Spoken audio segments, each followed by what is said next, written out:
Gema perang di Gaza belum benar-benar mereda. Perdana Menteri Israel Benjamin Netanyahu kembali menyerukan misinya untuk menghancurkan kekuatan militer dan pemerintahan Hamas di Gaza. Namun nyatanya setelah berbulan-bulan bertempur, Hamas belum juga tumbang. Operasi militer Israel selama ini pun memicu keraguan apakah mereka benar-benar mampu menumpas Hamas. Simak selengkapnya dalam video berikut.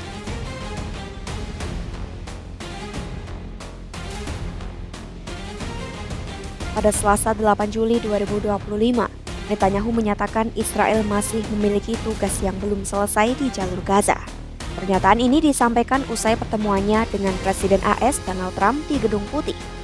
Dalam konferensi pers itu, Netanyahu menegaskan komitmennya untuk membebaskan seluruh sandera Israel serta melenyapkan dan menghancurkan sepenuhnya kekuatan militer dan pemerintahan Hamas. Menurutnya, Gaza harus memiliki masa depan yang berbeda, tidak hanya untuk Israel, tetapi juga untuk seluruh kawasan. Netanyahu pun menegaskan Israel tidak akan berhenti berjuang, bahkan untuk sedetik pun. We have still to finish the job in Gaza, release all our hostages, eliminate and destroy Hamas's military and governance capabilities, because Gaza must have a different future for our sake, for everyone's sake. And no country will settle for less. We certainly will not. Meski Trump terus mendesak adanya gencatan senjata di Gaza guna memulangkan sandera dan masuknya bantuan, namun ambisi Netanyahu tak kendur soal Hamas. Netanyahu terus menyerukan tekadnya untuk melenyapkan Hamas dari Gaza. Hal itu juga disampaikan dia usai bertemu lagi dengan Trump dan JD Vance. קיימתי היום פגישה נוספת עם הנשיא טראמפ בבית הלבן, אחר כך פגישה קצרה עם סגן הנשיא ואנס. אנחנו התמקדנו במאמצים לשחרור חטופינו. אנחנו לא מרפים מזה לרגע, וזה מתאפשר בגלל הלחץ הצבאי שמפעילים חיילינו הגיבורים. לצערי המאמץ הזה גובה מאיתנו מחירים כואבים של נפילת טובי בנינו, אבל אנחנו נחושים להשיג את כל יעדינו, שחרור כל חטופינו, החיים והחללים כאחד, חיסול היכולות הצבאיות והשלטוניות של החמאס, ועל ידי כך להבטיח שעזה לא תהווה יותר איום על ישראל.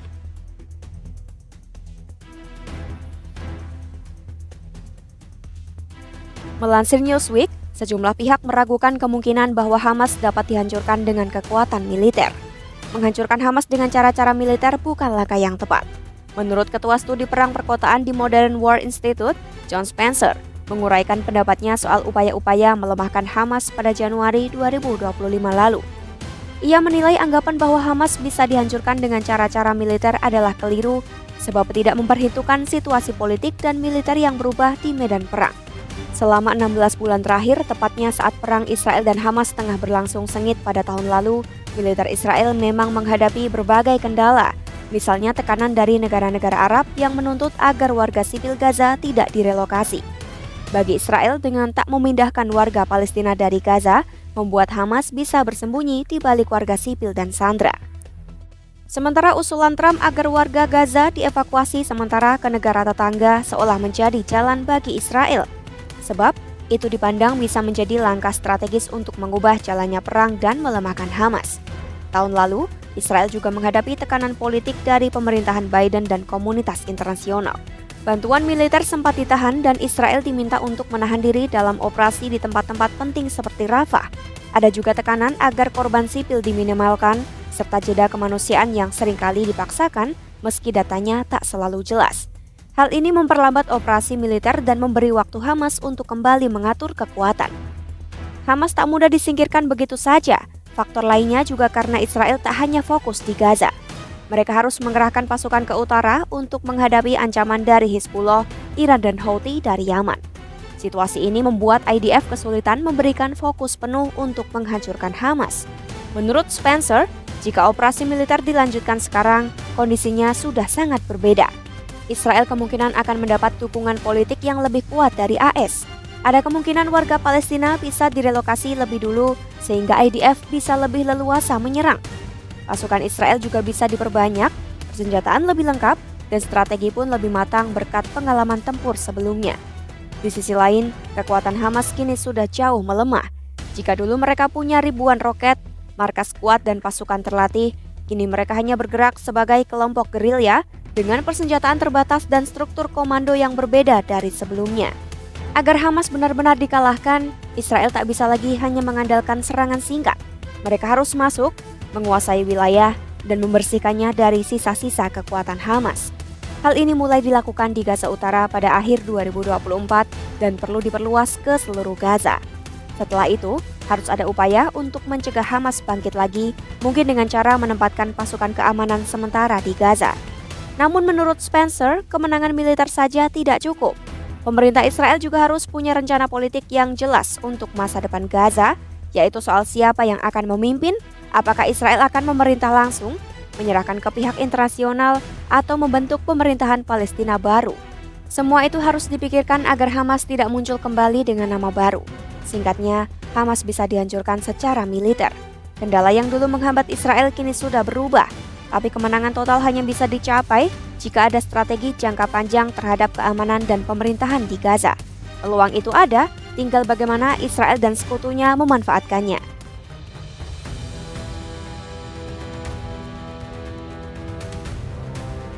Para analis menilai Hamas telah mengalami kerugian besar seperti ribuan pejuang gugur dan persediaan senjata mereka menurun drastis. Hamas perlahan mungkin telah dilemahkan, namun melansir Al Jazeera, kelompok ini masih punya kontrol di Gaza. Ini terlihat saat para pejuang Hamas terlibat langsung dalam proses pertukaran tawanan dengan Israel dan pegawai sipil pemerintahan Hamas telah kembali bekerja. Hal ini mengindikasikan meski dihantam secara militer, otoritas Hamas di Gaza masih bertahan. Hamas dinilai secara sengaja menampilkan citra kekuatan untuk tujuan propaganda. Namun fakta menunjukkan setelah lebih dari setahun perang, mereka masih mengendalikan Gaza. Hamas juga telah membuktikan mereka mampu bertahan dan bahkan menjadi penentu masa depan Gaza dengan kehadiran mereka yang tak tergantikan oleh Israel, otoritas Palestina, maupun komunitas internasional. Data tentang kematian pejuang Hamas pun berbeda-beda. Hamas mengeklaim telah kehilangan 6.000 hingga 7.000 anggota, namun Israel mengeklaim telah membunuh 20.000 pejuang. Akan tetapi, diperkirakan sebagian besar dari sekitar 25.000 pejuang mereka masih hidup. Analis militer Palestina Hamzi Attar menyatakan hanya Hamas yang benar-benar tahu jumlah korban mereka karena sebagian besar informasi ditutupi secara terstruktur. Selain itu, meski beberapa tokoh senior gugur, tokoh penting seperti Muhammad Sinwar dan Izzeddin Haddad diyakini masih hidup dan berkontribusi dalam strategi militer. Infrastruktur Hamas termasuk jaringan terowongan sebagian besar masih beroperasi dan bahkan ada yang diperbaiki atau diperluas. Bahkan persenjataan mereka dapat dibangun ulang dengan memanfaatkan bom dan roket Israel yang belum meledak. Selain militer, Hamas juga merupakan pemain politik yang telah menguasai pemerintahan Gaza sejak 2006. Popularitas mereka cenderung meningkat di tepi barat setelah serangan 7 Oktober 2023, meski di Gaza sendiri muncul berbagai reaksi. Sebagian warga Gaza mengkritik Hamas atas kegagalan memprediksi respon brutal Israel dan menilai mereka menyeret warga Gaza ke dalam perang yang tak diinginkan. Namun, banyak juga yang tetap memberikan dukungan. Meski demikian, analis menilai ada ketidakpuasan di internal Hamas sendiri, terutama terkait keputusan-keputusan yang dibuat oleh Yahya Sinwar dan elit-elit militernya. Tapi perbedaan pendapat ini tidak otomatis berarti dukungan terhadap Israel. Hamzi Attar menegaskan perlawanan warga Palestina bukan untuk membela Hamas secara spesifik, melainkan untuk mempertahankan identitas dan kebebasan mereka sebagai bangsa yang ditindas. Warga Palestina ingin mengakhiri penjajahan dan menentukan nasib sendiri tanpa harus dibayangi perang dan penghancuran massal. Meskipun Israel telah menyerang habis-habisan, Hamas tetap bertahan dan masih berkuasa di Gaza. Kekuatan militer mereka memang terkuras, tapi mereka masih mampu bertahan, merekrut anggota baru, dan mempertahankan pengaruh. Simak terus perkembangan konflik Israel-Hamas hanya di YouTube Kompas.com.